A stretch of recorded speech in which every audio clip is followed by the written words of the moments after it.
Oh, hey, how's it going? Hey, everybody, welcome back to the channel. Story time. I have a story for you. Today, we're down here and we're just cleaning up. I have a mess. I have a new toolbox that we're trying to get filled up. Still working on the car, still cleaning up all this from the other day. So, figured I'd take a break and tell y'all a pretty funny story. So, as y'all can see by the title of the video, I am not a fan of Facebook Marketplace. And today we're just going to talk about why. Over the last year, I have probably used Marketplace more than I would have wanted to, and it has been a less than desirable experience. Between buying car parts, selling selling things that I had in the garage that I hadn't used in years, or just trying to get rid of stuff. At first glance, Facebook Marketplace is a great option for that. However, I learned very quickly this past week that it can cause a lot more headache than it's worth. As many of you know, I have this 5.3 liter V8 that I bought to initially swap into the Fox Body Mustang. My goal was to get it carbureted, delete the factory ECU, and just do a standalone computer just to run the coils on the 5.3. However, as I stated in the last video, we're going to keep the big block in the Mustang. And so some of the parts that I had bought for the 5.3, I decided it would be better to put that money into the Ford rather than just have them sitting on the shelf back there.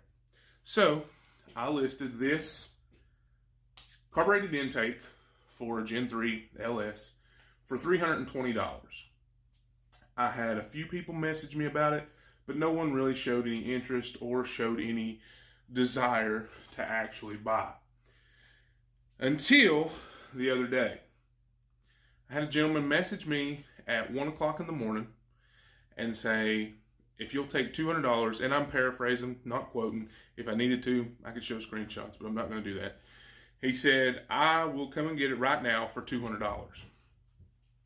I got this message at 6 in the morning, and I said, no. As many of you know, if you're buying car parts, working on cars, right now it's hard to find anything in stock. And I felt like asking $320 for a part that I paid well over that for, including shipping, was a fair price. Once he read that message, he sent back, what's your lowest dollar? And I told him $300. Long story short, I didn't get to respond to him again for a little bit because I went back to bed. In that time frame, he messaged me multiple times stating, trying to get me to answer. And then when I didn't, he even offered me my original asking price. Then he offered me an additional $10 if I would meet him right away. So, long story short, the next message I received when I woke up, so the first message I saw was, hey, I'm in your area.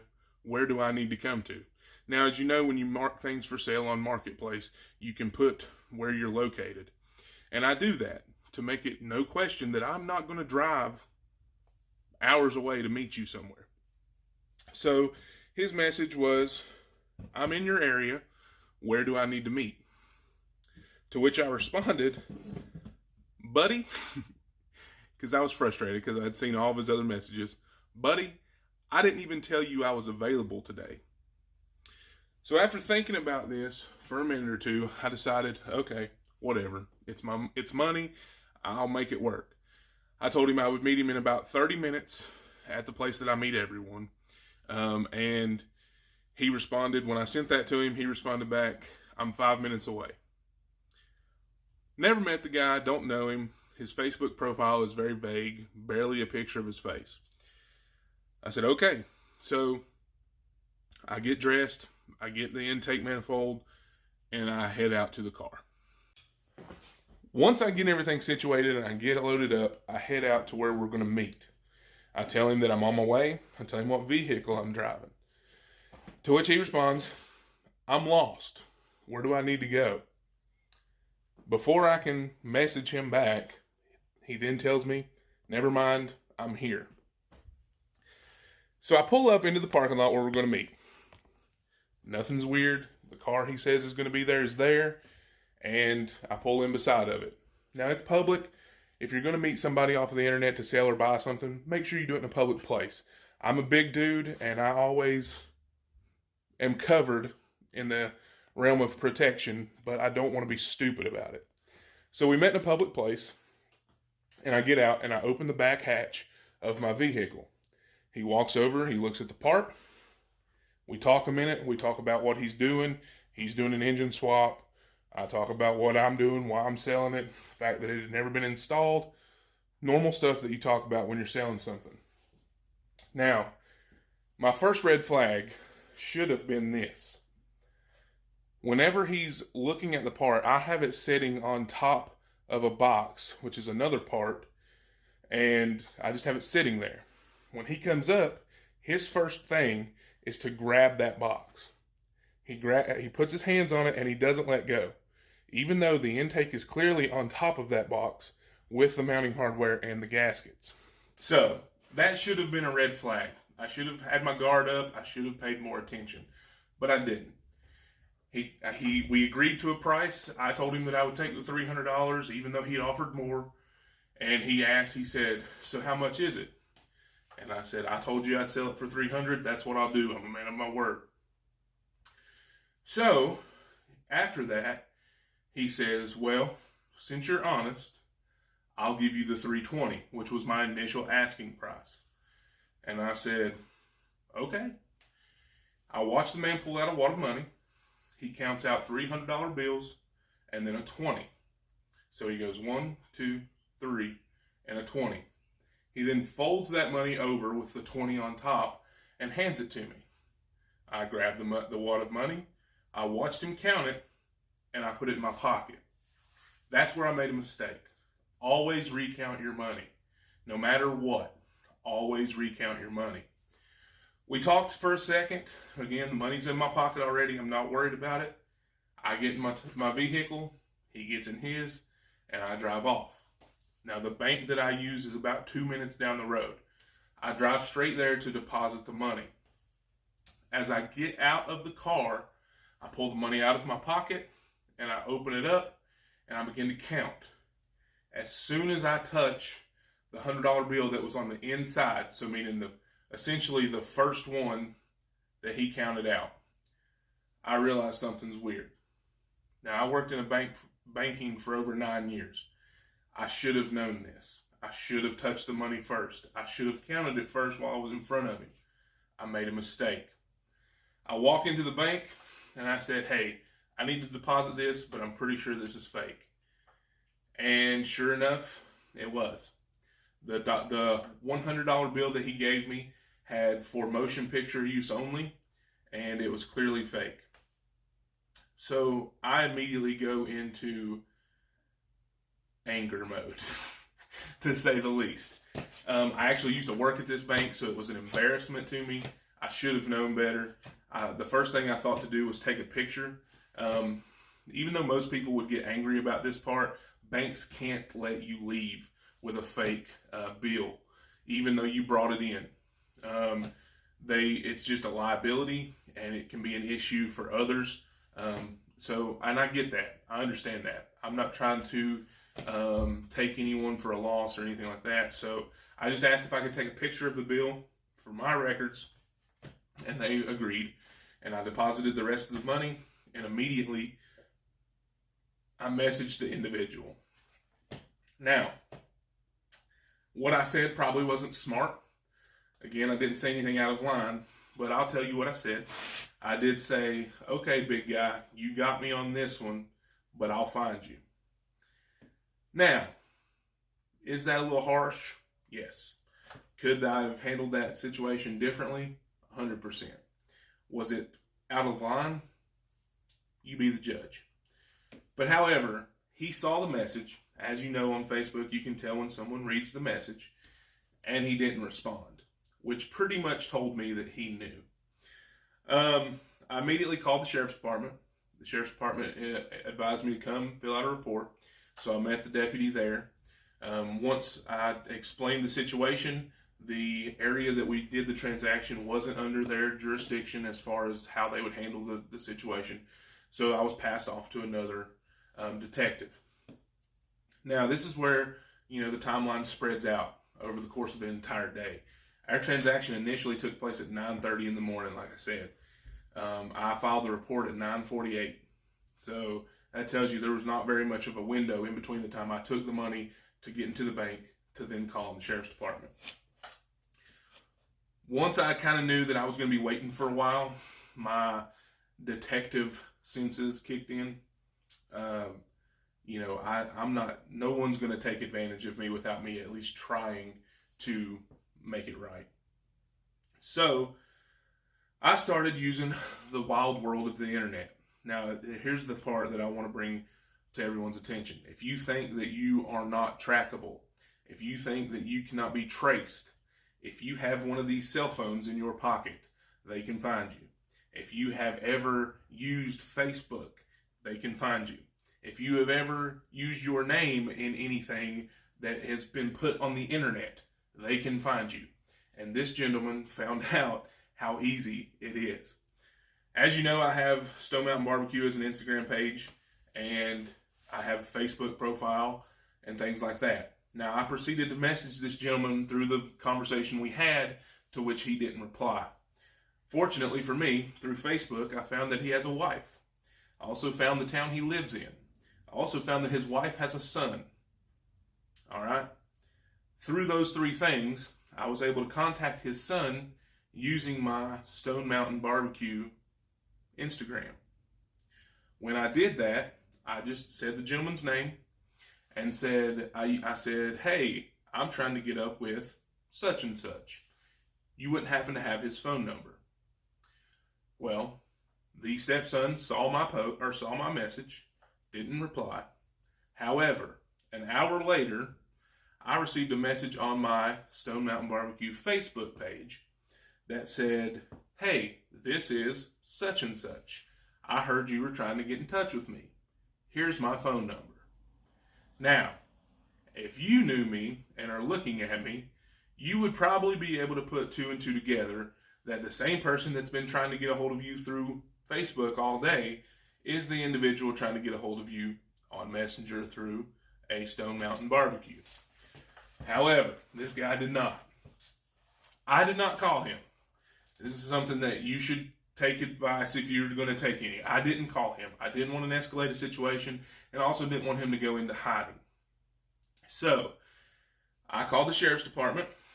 I let them know the phone number, let them know what I had done as far as messaging and tracking down individuals that he's related to. Also let them know that I found 3 addresses online that match his name and are in the vicinity of what I had concluded to be his hometown. Yeah, let that sink in. I found physical addresses. Now, so the detective made contact with the individual. The individual did confirm that he and I had a transaction that morning and proceeded to not deny the fact that he gave me a fake $100 bill, but told the officer that he has no idea how that could have happened. He then also tried to tell the officer that I had not tried to reach out to him, which the officer then corrected him very quickly and told him that that's a lie.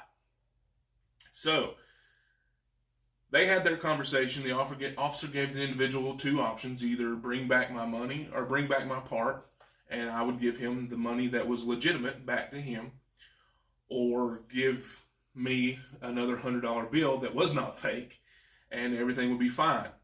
If he refused to do either of those 2, the officer did tell him that he would pursue charges and that he could explain everything to a judge and take his chances through that avenue.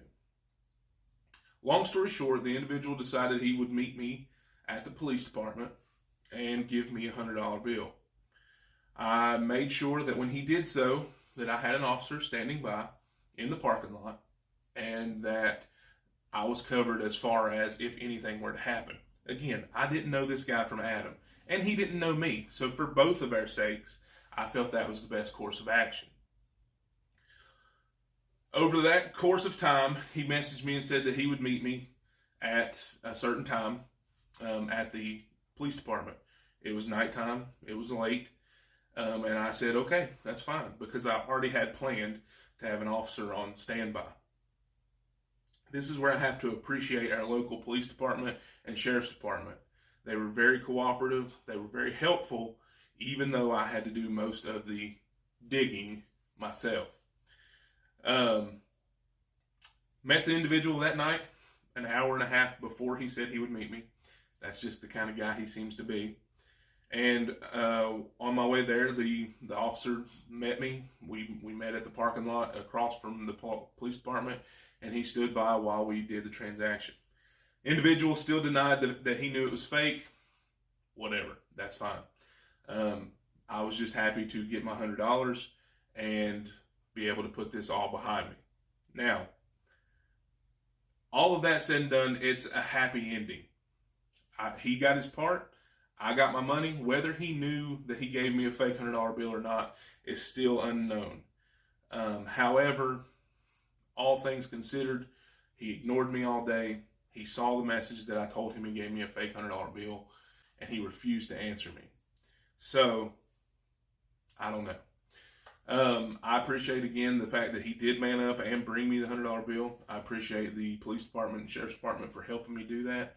However, when you go to buy and sell things online, through Facebook, through Craigslist, through anything like that, just be sure that you're paying attention, that you don't take things for granted, and that you're aware of what's going on.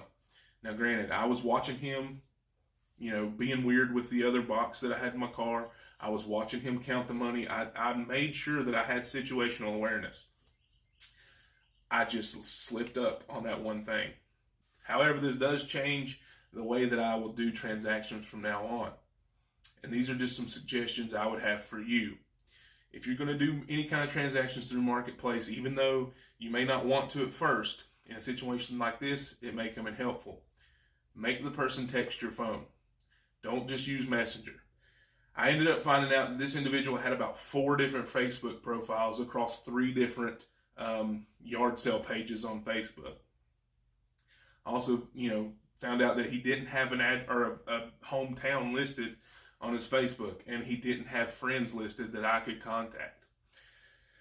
Fortunately, his wife or whoever had tagged him in a post, and his privacy settings didn't hide that post from me. That's how I ended up finding everyone else that he was related to. Had I messaged him through my cell phone and given him my cell phone number, I would have automatically had his contact information. It would have made the whole process a lot quicker and a lot simpler.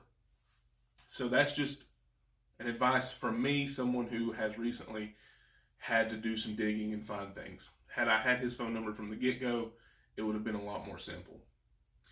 The other thing I would advise is be careful what you put on Facebook.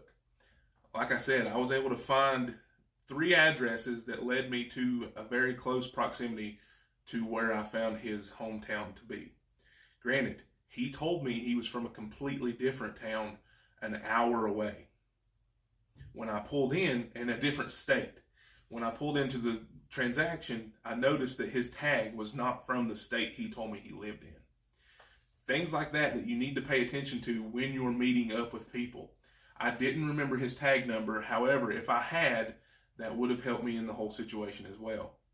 Those are all things that I would suggest, being sure that when you go to meet someone to sell or buy, that you're paying attention to all of those things. Now, again, this story comes out with a happy ending, but it's not always that situation. This video is a little bit long, but I wanted to take the time to put this out there. If it helps somebody in their process of buying, selling, trading online, then it's worth it. It's also a learning experience for me.